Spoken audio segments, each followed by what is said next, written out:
All right, everybody, welcome back to Wake Up Call. We have recently started a new era very shortly into the show. We are switching to a weekly format, and you get two different styles of episodes. One is going to be a guest discussion that's coming out next week, and the other is going to be the rant style episodes where Milda and I get to go back and forth and rant about a topic of our choosing. So we took a week off, consolidated things, made sure that we had booked future guests, and were able to relaunch the show in this way. Yeah, and we hope that this format suits you better and is more convenient for you, so you can listen to these shorter episodes on your way to school, work, or while making food. That's what I always do. I listen to podcasts that way.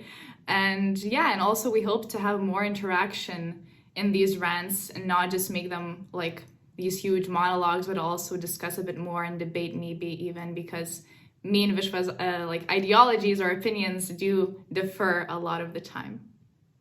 Yeah, so to kick off this new era of our show, Milda, I hear that you have an interesting rant prepared about some recent news. Yes, of course, these are pretty serious news, but this has shaken up the whole world recently. The Queen has died. Of course, this was probably expected. She was very old. When I saw the news that she was going to the hospital, I kind of had that thought lingering in my head, but I didn't even want to say it out loud because I guess it's so weird to imagine a world without a queen. Like, where were you when you find out, Vishwa? I think that I was at school and my dad had texted me. And he was like, look, I think the Queen is going to die. I've been following the news. You know, all her family's gathering around. BBC anchors are like changing into black clothing. Like, I think the Queen is about to die or has died already, and they haven't announced it yet. Yeah. Some of my friends have these crazy reactions. Others are less interested. But I wanted to talk about what has the world, and especially the UK, been like after the Queen's death. Of course, I want to preface this by saying that I am against the monarchy. To this day, I have been trying to find a solid argument for why we need the royal family or why we need the monarchy. Like, what kind of exclusive benefits does it give to England or any other country? And to this day, I still have not found any. So I hope that today maybe I will find some, or I will just share my opinion to you guys. So first of all, a thing that I've been hearing the most as why the Queen has been such an important persona to people all around the world is that she was a role model. But I want to also question this notion on why she was such a role model in the first place and why can't other people take her place. So I feel like when you are born into the royal family, you don't really have much of a choice whether you want to be there or not. You know, you have to adhere to these very strict standards of perfection and maybe even possibly live a miserable life. But, as the Queen, you have to be perfect. You have to be always nice, always sweet, always look perfect and act perfect. So if she was a role model, it was because she was the Queen. But I don't know if she necessarily wanted that life or was really enjoying it, or what were her motives with that sort of image, right? But also I feel like a nation inevitably, a lot of the times, finds role models because, it's a national symbol, or it's just easier to live for people in that nation when they have a role model. And if the Queen wasn't there, people would find role models inevitably, whether they would be social or political activists like MLK in the US or others, right? So I think the whole argument that the royal family is needed because they're a role model is not as important really in reality. But also, of course, I just want to say that why I'm against the monarchy in general and why I think it's problematic. I think overall having this hierarchical system, as I've been repeating this in every episode, and having this sort of elite class of people, I think this is very problematic and a very old way of organizing society. And of course, then we get the argument from the other side saying that, look, people have constitutional monarchies to deprive politicians of that symbolic power and limit how important they can be. So I also want to answer this. To me, this is quite ridiculous since like we actually rarely worship politicians in liberal democracies as it is. I feel like we critique them a lot, and it is quite hard in a liberal democracy where there's legit elections to make a politician into this godlike figure as the queen, right?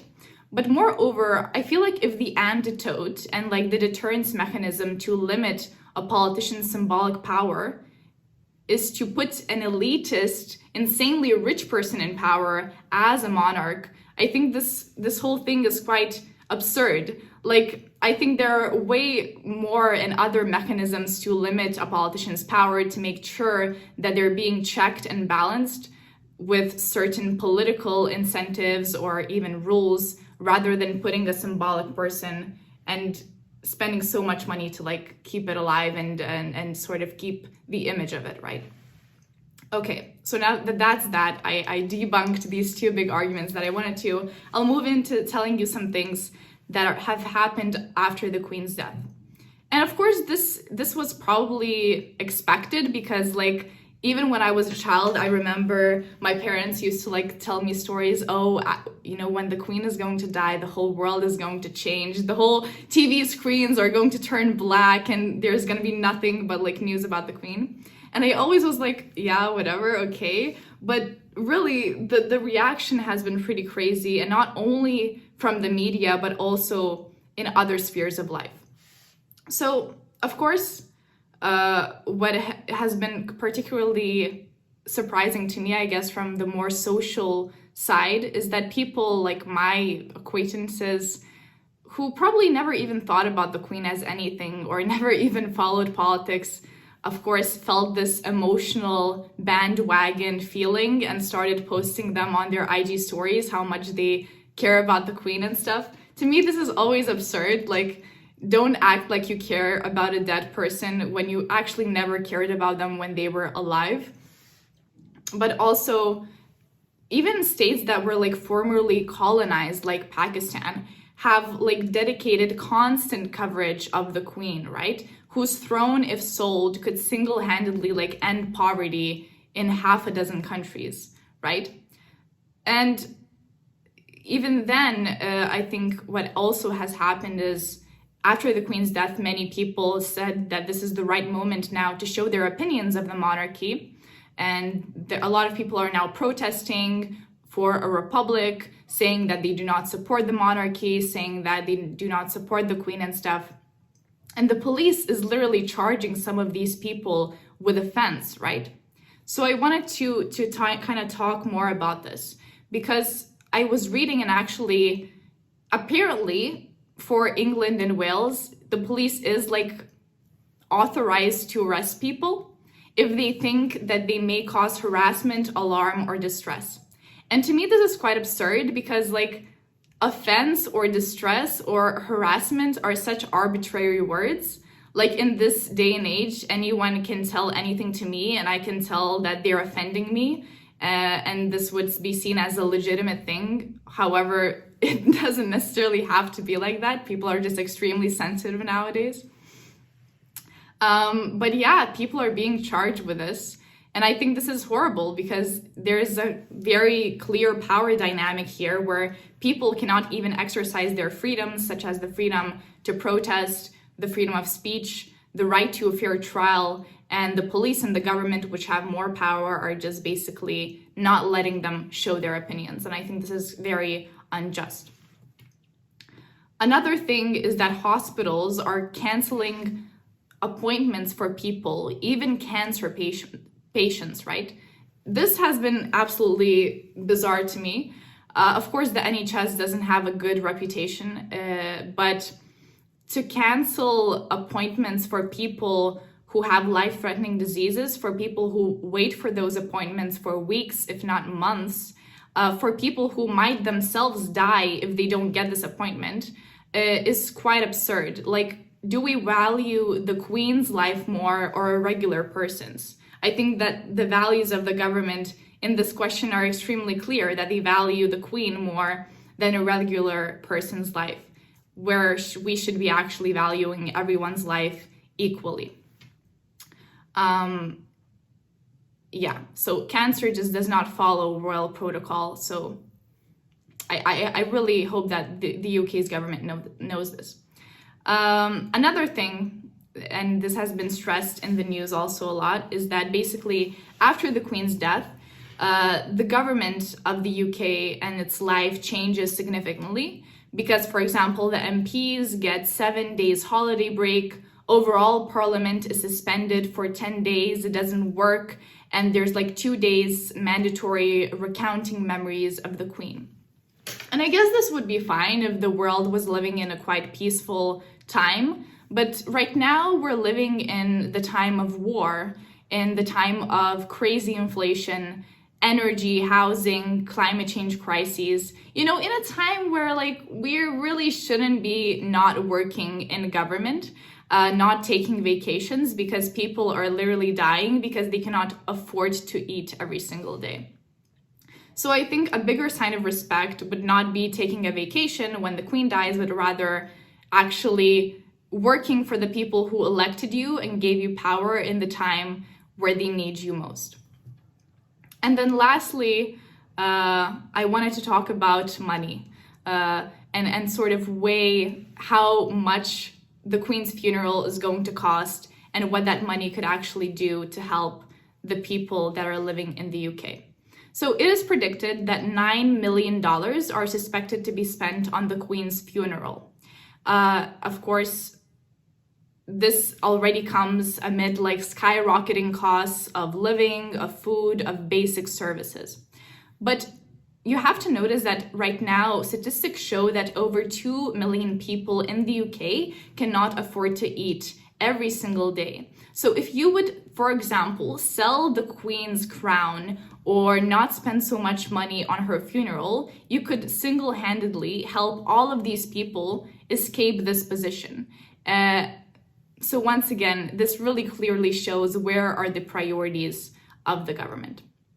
So this has been my rant. I hope that we kind of forget about this godlike persona and stop worshiping people, stop making these cult-like personalities, because that is when we really lose our minds and start doing things like this. Thank you. I think this is just honestly the most cogent analysis of the royal family and this whole hysteria surrounding the Queen's death that I've heard. I think that the way that you laid out, like, look, why are we doing all this stupid stuff for an old lady that just died? Like, I mean, the Queen, like, personally, she seemed like a lovely lady. Like, I don't think she was a bad person or anything like that. And the people that are sort of, taking joy in her death and are like, oh, you see, she was a colonialist ruler, which is like kind of true, but like at the same time, like she didn't really have that much power.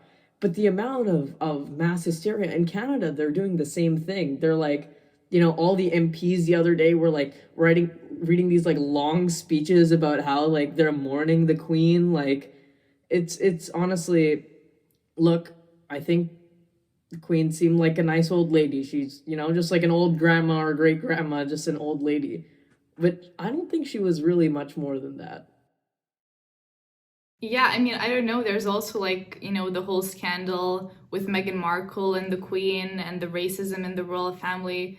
I don't know how much should we believe the media's whole reportage on this, because there were both sides of the story, but she was definitely, a person. She had her flaws, she had her pros, but she was like all of us. And once again, when, I don't think we should be worshiping people or having these royal families because it doesn't lead to anything good. Yeah, I honestly wonder why, people in the UK still take this stuff so seriously, because it seems like the other royal families of Europe are far more like low profile, less glitz and glam than these royals. Like, of course, they're so wealthy aristocrats, but am I correct? Like, I don't even know what the Queen of Sweden looks like. I know that Sweden has a queen, but she's far, far more low profile and less showy than the royals.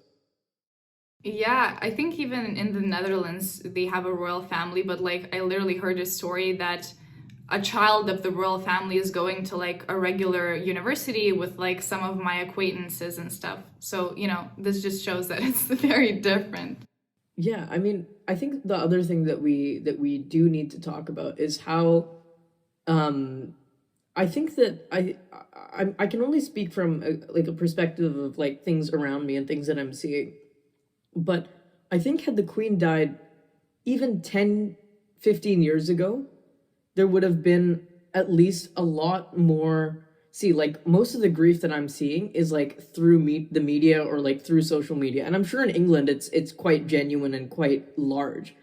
But in Commonwealth countries like Canada, I'm sure even 10 years ago, like, you know, the news of the Queen's death, like everyone would have been super upset. Like, you know, the youth would have like cared. I, I don't know. When she passed away, it just seemed like, oh, sad, rip Queen. Yeah, perhaps. Like, are you sensing that sense of ambivalence at all within, I don't know, not necessarily the media, but within like your own circles? Yeah, I mean, from my side, I feel like definitely many of my friends are simply just apathetic. They don't really care or even think that much about the Queen or the royal family. Others are against the monarchy, like me. But there's also people that surprise me the most is the people who just believe the common narrative of the media that, look, there's the Queen, we should respect her. But really, they cannot give any reasoning as to why this is the case. Any exclusive benefits of the Queen being in place. I think that, you know, when we put people on a pedestal, not necessarily because of anything that they've done, but simply because of the status they're born, isn't this exactly like what we're trying to get rid of as a society? And the fact that like we're spending so many millions of dollars like honoring someone that is the very definition of like nepotism is being the Queen. It's like she was literally only the Queen, not because of any remarkable abilities of diplomacy or whatever that she had, but because her father was a royal. I don't know. I feel like this is really the idea that we should be getting away from, but for whatever reason are still stuck in. Yeah, and I just hope that we do, as time moves on, forget monarchies, especially in these very westernized and modern countries. But I have no idea like what kind of changes do we need to actually speak out about this on like a governmental level, because I feel like no government official is probably able or authorized to speak bad words about the Queen. And the other thing that I was thinking of as I was going through your rant is that basically like speaking against the Queen and advocating like for republicanism and like getting charged for like potential to harass or whatever weird charge that is in England and Wales. That's like literally the boomer version of kids these days are so sensitive. Yeah, you know what I exactly. mean? It's like you hear all these boomers being like, "Oh, the kids these days are so sensitive, can't even take the little comedy." As like kids are like, "Please, can we not insult gay people?" Yeah, and those kids. And then those kids are like, "Oh man, like I don't care. The Queen died. She was irrelevant anyway." And then the boomers are like, "Sacrilege. We have to arrest them." Exactly. Or the kids give like 3 constructive arguments as to why the Queen is not good, and that's still considered harassment. Yeah, exactly. Jail for you. Okay. Some free country. Yeah, exactly. So I also heard that there is a very important person in Canada recently that has started a new coming of age, I guess. So you could tell about that in your rant. Yes, very different scenario, but it's still, in my opinion, a much more relevant scenario, at least in the Canadian context. You all know that I love talking about Canada, and our country recently had some massive news. The Conservative Party of Canada just wrapped up this insane 7-month-long leadership campaign. Actually, the British Conservative leadership campaign was like nested for like a couple weeks within the Canadian leadership campaign. It's actually ridiculous how long this campaign was. And from the beginning, it was clear that there was only one front runner and there was only going to be one person that wins. And the MP for Carleton, which is a neighborhood in Ottawa, named Pierre Poilievre, was elected the new leader of the Conservative Party on a massive margin. It was a ranked choice voting, and he won 68% of the first choice votes. So massive mandate. And for anyone that was following the race, it was very clear that this was going to happen. Pierre was widely considered to be the heir apparent of the Conservative Party ever since he was elected as a member of Parliament at the young age of 24. In this rant, I hope that I can tell you more about Canadian conservatism, who Pierre Poilievre is. He may very well be our country's next prime minister. And I want to talk about what this election means for the future of Canada and sort of guide you through what people are saying about his election and Poilievre. And I'm going to quote Mr. Poilievre here, that in order to know where he's coming from, you have to know where he comes from. He makes these little 2-minute videos where he explains where he's from, and he's from Calgary and whatnot. So was born in 1979 to a teenage mother from Saskatchewan who put him up for adoption. His adopting parents were school teachers, and Pierre was raised bilingual in French and English, courtesy of his French-Canadian dad, in an extremely English-speaking part of Canada, which makes him very unique in that way. As a bilingual speaker, someone that's both fluent in French and English, but actually isn't from the French-speaking regions of Canada. He was raised, middle class, and was very interested in politics from a young age. He's noted for being a member of the University of Calgary Campus Conservatives. The University of Calgary is considered to be one of these educational institutions that breeds the conservative leaders of tomorrow. It's the leading institution for conservative political thought in Canada. And he was part of the reform wing of that party, of that campus conservative group. So I'm just going to get a little bit into what the reform wing means. Basically, in the 90s, there was this sort of split within the Canadian Conservative Party. They were initially called the Progressive Conservative Party, and they were headed by this sort of Montreal, Toronto area, central Canada sort of elitist what was perceived to be an elitist cabal of uppity businessmen conservatives. The reform wing sort of split off from that and were the Western Canadian response to that, basically talking about how they were dissatisfied with current Canadian business conservatism and were a more populist uprising. So that's the school that Pierre Poilievre hails from. In high school, he was door knocking for conservative political candidates, and eventually he became a staffer for the Reform Party and moved to Ottawa for good, and the rest is basically history. He was elected to Parliament in 2004 at the young age of just 25 and has been an MP since. He was actually one of the finalists for a $10,000 essay contest where he outlined what he would do if he was Prime Minister of Canada. And his ideas back then, when he was an undergrad, are more or less the same as they are now. Let me read from an essay that he wrote as an undergrad.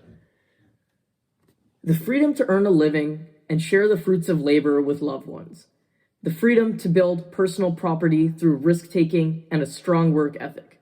The freedom of thought and speech. The freedom to make personal choices. And the collective freedom of citizens to govern their own affairs democratically. That was his vision for Canada.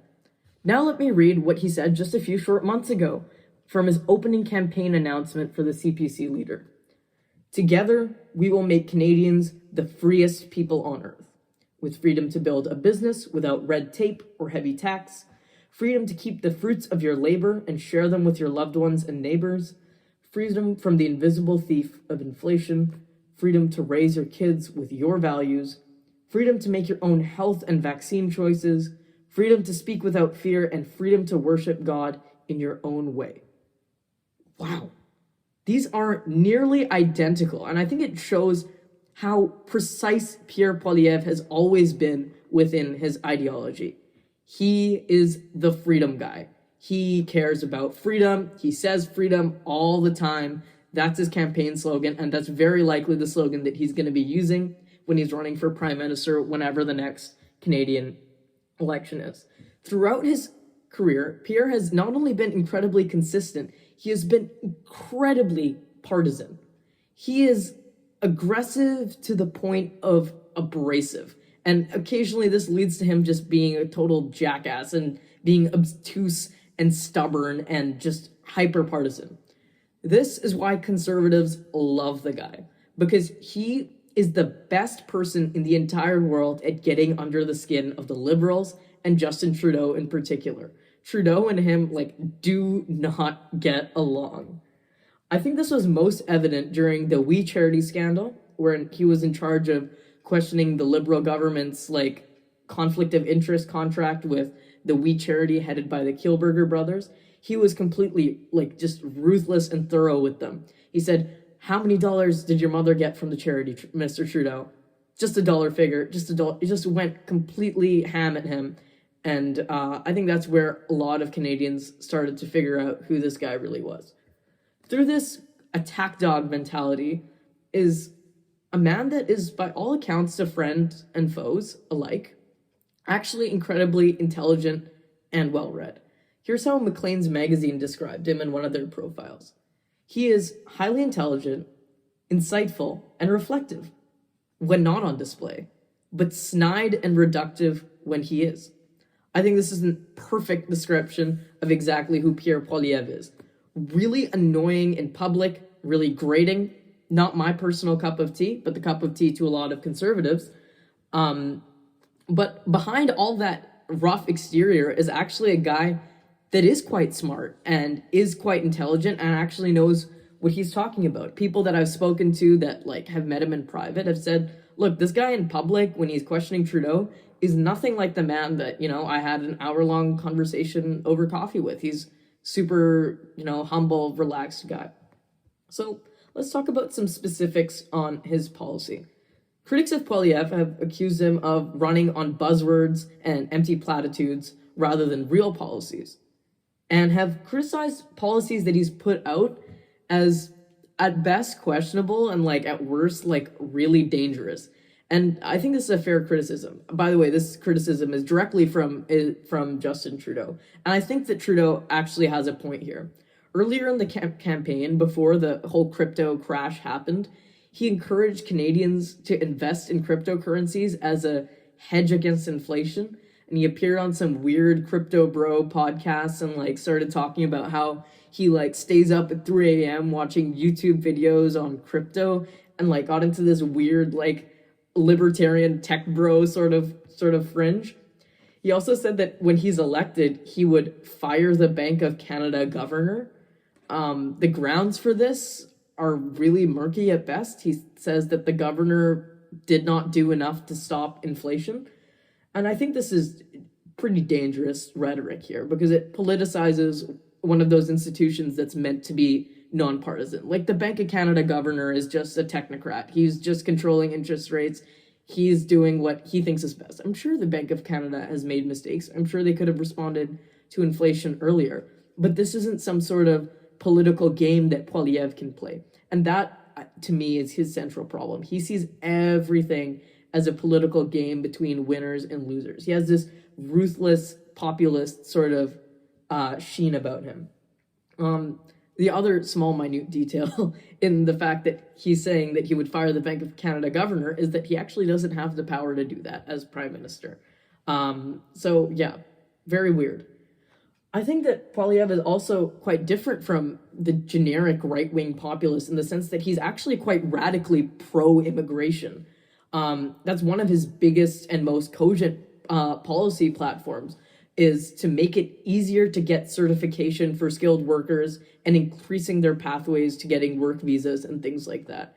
Canada has a problem where there's a whole bunch of people that have certifications of engineers and doctors in their home countries, but have a really tough time getting that certification to work in Canada. And one of his biggest things is making that easier. He's also pro-life, pro-same-sex marriage, etc., etc. He's not a typical Christian nationalist or anything like that, like these regular right-wing populists are. He's also got this libertarian tinge about him that I sort of alluded to. He's very pro-low taxes, low spending, deregulation of markets, freedom of speech, things like that. He's calling for the defunding of the CBC, which is, Canada's national broadcaster, which puts him in a sort of conflict of interest with, or at least puts the CBC in a conflict of interest when covering him, because they can't possibly be impartial. So let's talk about why he's controversial. Other than his policy platforms, which has been quite thin, he's sort of endorsed some partisan and extremely divisive elements within Canadian culture. For example, the Freedom Convoy, which rallied in Ottawa and went with their big trucks and, sort of blockaded an entire street. This Bank of Canada stuff, the crypto stuff. People think that he's Canada's Trump and he's appealing to the fringe. He went on Jordan Peterson's podcast. He's also just abrasive and rude to people that disagree with him. Recently, he called a reporter that was, asking a question out of turn a liberal hack. He ran a scorched earth leadership campaign and basically called all of his fellow candidates basically fake conservatives and liberals in disguise. He does not care about who he offends, and he's absolutely ruthless and aggressive. To answer the question, is he Canada's Trump? He absolutely is not. I think that they're just completely incomparable figures. Pierre is very clearly an establishment candidate. He has been in the Conservative Party for a long time. He's been an MP for a long time. Pierre, in contrast to Trump, is radically pro-immigration and wants to make immigration easier. As far as right-wing populists go, Pierre does not even come close, despite what the Canadian media likes to say. I think they're just looking for a good story, to be honest. This doesn't mean that Pierre isn't a problematic person or you can't disagree with the things that he says, or that I personally think that he's a great guy and would be a great leader of the country. I don't really think that. I just think that we need to be very precise when talking about people. Look, my goal in this rant is, as always, to move commentary in Canada away from these lazy American analogies. Pierre Poilievre is not Donald Trump. He's Pierre Poilievre. He's doing something that no conservative leader has ever done since former Canadian Prime Minister Stephen Harper, and that's getting people interested in the Conservative Party of Canada. Will he be Canada's next Prime Minister? Only time will tell. Libertarian tech bro. That is the name that really stuck in my mind. It's really interesting to hear about this, and I'm very happy to learn more about Canadian politics, because then you can, predict and stuff. But yeah. I do have a couple of questions. I feel like I want to get more your opinion on Pierre, because when you hear his life story and when you read his little essay and campaign, it is very inspiring, because it seems like he did want to be a politician and help people from when he was very young. So at first I was okay, his motives are pretty good. Seems like a good guy. But then when you were talking about his populist traits and all, and he kind of seemed power hungry to me, that he really politicizes all of these issues and is sort of rude to his opponents. So I guess my question to you is, do you think that these sort of traits of Pierre are just the traits you need to have as a politician in the system? Or do you think these as bad traits of him? I personally don't. I think they're pretty bad traits and undesirable. I think that he is a person that is capable of being a unifier, but chooses to be a divider and basically shore up his base. That being said, everyone in the Canadian media that's criticizing him for doing these same things is ignoring the fact that Justin Trudeau has made a career of doing the same. I think that these are two pretty bad options when it comes to national unity. The two of them, Trudeau straight up calls people that are against taking vaccines racists and misogynists, and refuses to negotiate with any. I think the reason that Pierre and Justin dislike each other is they're very much similar people. I don't think it's a particularly... Look, I think there's two sides to this. Because number one, Pierre is divisive when he talks about things like the Freedom Convoy, when he attacks his opponents, when he does things like that. But he's also such an incredible unifier and has the capacity to do that when he goes on about cost of living and when he talks about inflation. he has this ability to be super relatable, and he makes these videos where he's like, look, I grew up just like you guys. Yeah, I'm a politician, but I had a normal upbringing. Trudeau over there, this guy was raised in a mansion, his dad was a prime minister. Like, yeah, I'm a politician. Yeah, I've always been a politician, but I didn't grow up with a silver spoon in my hand. So I don't know. I don't think that his divisiveness is necessary. I think he could win on just talking about how the Liberals are out of touch, and he's going to help with inflation. Yeah, so that's kind of your answer led up to my second question, because you were talking about how Trudeau and Pierre are quite similar, but I wanted to ask about, like, is Canada and Canadian society becoming more conservative? What's happening in this shift in politics, or are the two parties just quite similar actually? I don't think Canadian society is becoming more conservative in the traditional sense, in the sense that, like, we're moving towards, like, more social conservative, restrictive abortion, blah, blah, blah, blah, blah. But I think that Canadians are experiencing economic hardship in a way that they haven't in a long time. And the Liberal government just seems to be incapable of actually listening to them. I think the issue that Canadians are having now is their choices are a completely out of touch Liberal government versus a guy that only knows how to attack people and does not really do a lot of policy building himself. His policy platform is very thin. He's extremely good at going after the Liberals for being out of touch and not, producing good outcomes. But he's absolutely terrible at giving ideas of his own. But I think that the way that he talks about, I think the biggest issue in Canada right now is cost of living. The way that he talks about housing, the way that he talks about inflation, and the way that he talks about things like that, he's got all these cute little terms that he comes up with. He calls inflation just inflation because it's Justin Trudeau's fault and Trudeau's not doing anything to stop it.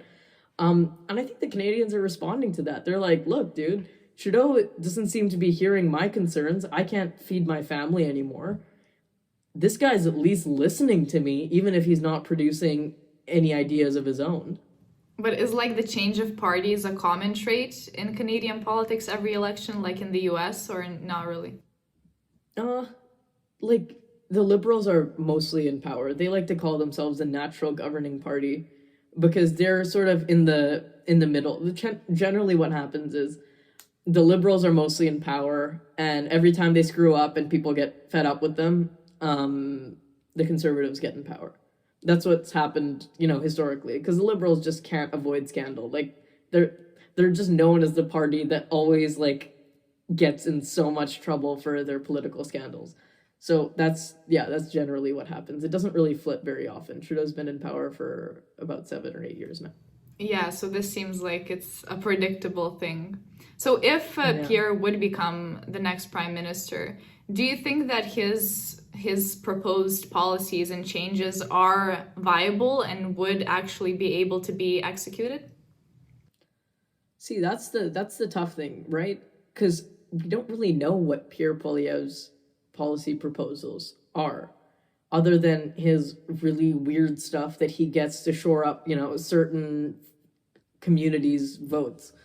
I don't think he's actually going to fire the Bank of Canada governor. He's going to, like, go out there and be like, oh, I'm going to metaphorically fire him. I'm just going to change his mandate or some shit like that, I don't think he's going to do that. And I don't think he really cares about crypto or believes anything he's saying about crypto.